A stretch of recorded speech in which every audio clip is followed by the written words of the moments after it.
See how it looks inside? That's f***ing beautiful.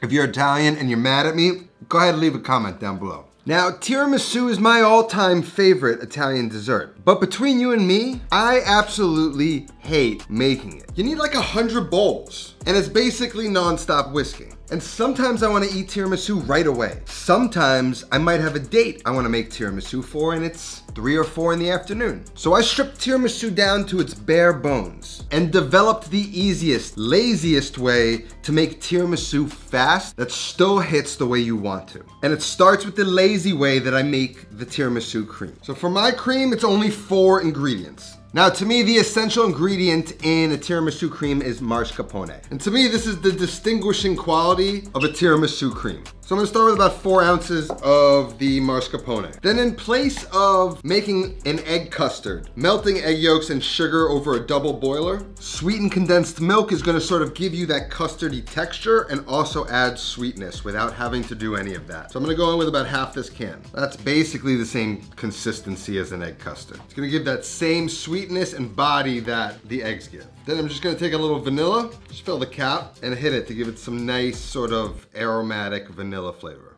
And we can sort of work that together. And so that's sort of the consistency we're looking for, a little ribbony action. And so that's ready to go for now. Set that off to the side. Now this is a little too dense. Generally, when you add the custard, you're also whipping egg whites and folding those in with whipped cream. And since you got so much whipping, you're whipping out the KitchenAid and bowls and whisks. But for me, we can get away with just whipping some cream. So in a big bowl, I'm gonna take some cream. What do we got here? We have a pint, so I'm gonna go with about 1/2 of a pint. Everything nice and cold. That's gonna speed up the process a lot. Big bowl, big whisk, also gonna help speed up the process. And then all you gotta do is whip the cream for about a minute or 2. We don't wanna over whip this though, otherwise it might become grainy after it settles in the fridge. We wanna whip the cream until just around soft peaks, even maybe just before soft peaks. That looks good to me. We don't want it to get too tight right now. And then what we can do is just start to take a little bit of the whipped cream at a time into the mascarpone and just start to fold it in. Once a little bit's worked in, then work in the rest. And you want to fold and stir to keep that light, airy fluffiness intact in the cream. And it should become nice and fluffy and airy and smooth. And we don't really want a super thick, dense cream here, or it'll seize up in the fridge when it chills. And it could become grainy at the end, which is not what you want in a tiramisu. You see the texture there? That's what you really want. Very nice and smooth, airy, luscious, light, sweet. I get the mascarpone. I don't miss anything from the custard. It's actually become a little bit lighter because there's no egg in it. And if I didn't run my mouth the whole time while I was making it, that could have been done in about 3 minutes. This is gonna go chill in the refrigerator until we're ready to use it. Next up, we need some espresso. So I'm gonna head over to my espresso machine. I'm gonna pull a double shot, and then I'm gonna pull my shot of espresso. And once it's done pulling, I'm just gonna press it again to run it one more time to create a little bit more volume of espresso to allow me to dip my lady fingers in. So we have our espresso. Now I'm gonna need to dip the lady fingers, which are long, so I'm just gonna transfer the espresso into a little bowl. Now some people might like to throw a little sugar in there to sweeten it up. I don't think it needs it. I do like to add a little kick of Kahlua into it, which is just a coffee liqueur.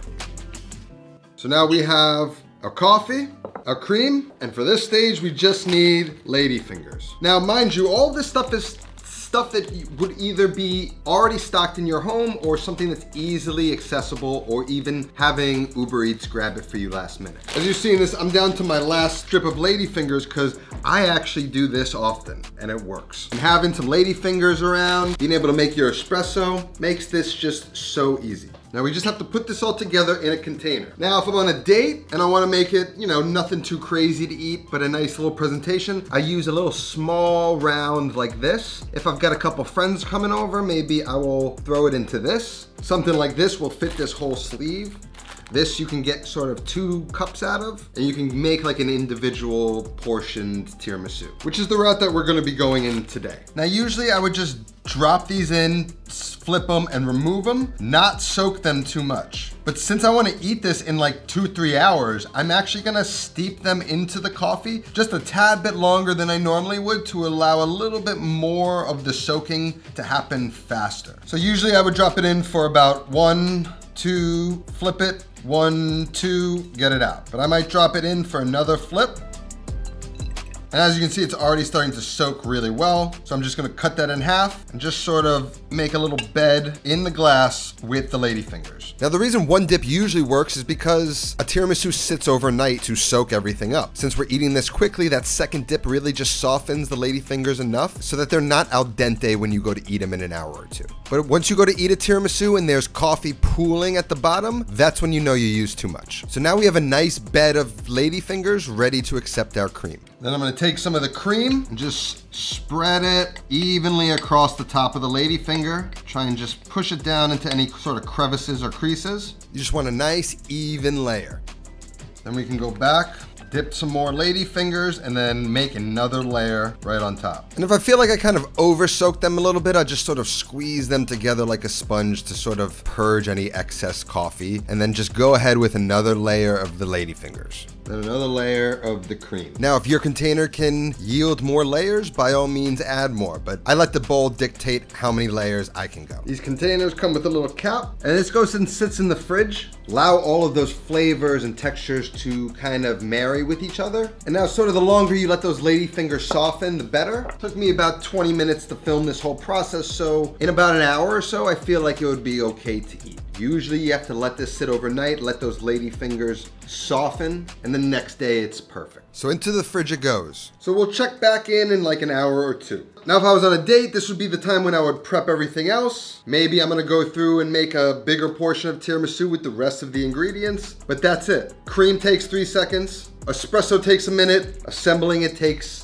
a few minutes. Find me an easier tiramisu than that. So for now, we just let that hang out. We'll come back in a little bit. So now it's about an hour, hour and a half later, or if we're role playing here, dinner's been served and I'm ready to serve dessert. So then to throw it together, it's real simple. We need some cocoa powder, and then my personal touch, some of these gavottes. Again, I've always got cocoa powder on hand, and I've always got these. They come in like a 4-pack on Amazon, and I've always got these to make my tiramisu whenever I need. They come in these little packs, and right in the pack, I'm just gonna sort of, you hear all that crunch?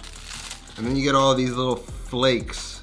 They're like crispy crepes or something like that, I'm not quite sure. It's a French thing, and it adds amazing texture. And to me, that's the one thing that a tiramisu misses. So to finish it, we just go on top with some cocoa. Now, if you don't have cocoa powder, you can also grate chocolate bar right on top. Either way works. And then right on top with those beautiful little Crispies. I tend to go very generous with my Crispies.